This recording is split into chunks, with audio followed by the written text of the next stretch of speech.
Charter Local Edition. My name is Brad Pomerance on the Central Coast, and we are joined by Mary Lucey. She is the president of the Oceano Community Services District. But today we are here to discuss an incident that occurred in South San Luis Obispo County in the community of Nipomo. Before we talk about the incident, I want to give some background. If you can, we know that the Central Coast has a lot of ag business, and a gentleman named Greg France was looking to expand his ag business in strawberries on the Central Coast. Tell us about that. Well, first of all, thank you for having me today. I'm glad we were able to sit down and have a discussion regarding some of the topics that the Central Coast is challenged with. The one thing that we've worked really hard and will continue to work on is collaborating with our neighbors. As we come through difficult times, we have to collaborate. So I pay attention to what happens in the agricultural world. Agricultural pays attention to what happens, among elected people and bodies. The water world, which is what you handle in some ways. And so, we all try to work together. So recently, a gentleman, the Francis family, was going to expand some of their crops in strawberries. It's a very, very lucrative field in this area, and provides a lot of jobs. And greatly appreciated to us locals who eat a lot of strawberries. I'm just telling you.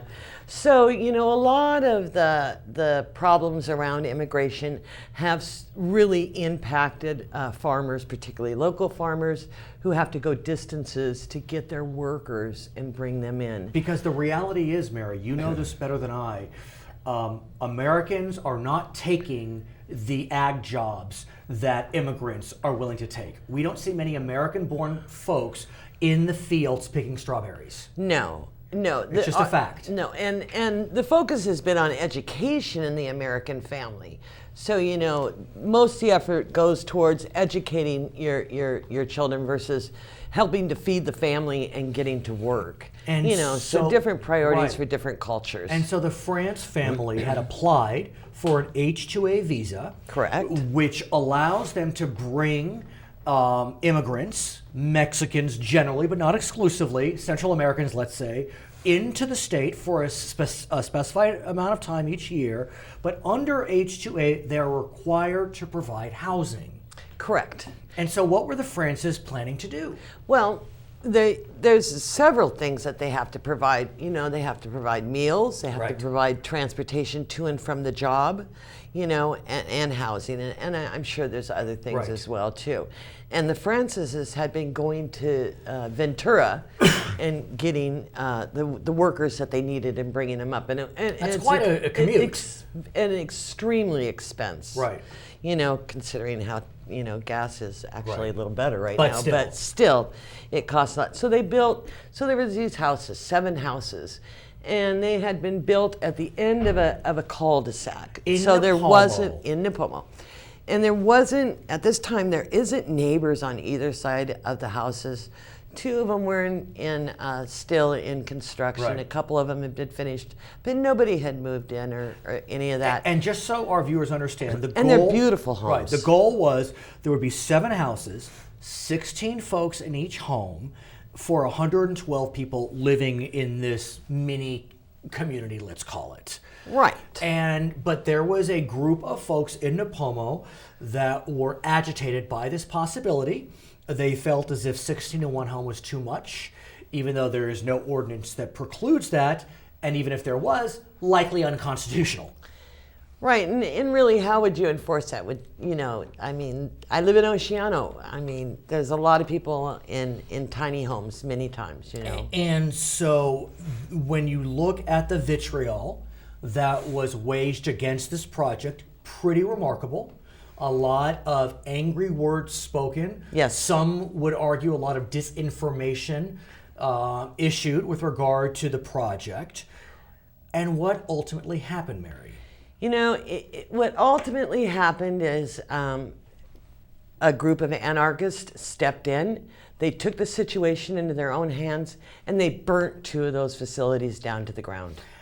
And the response from a lot of the community was problem solved. It's not an issue anymore.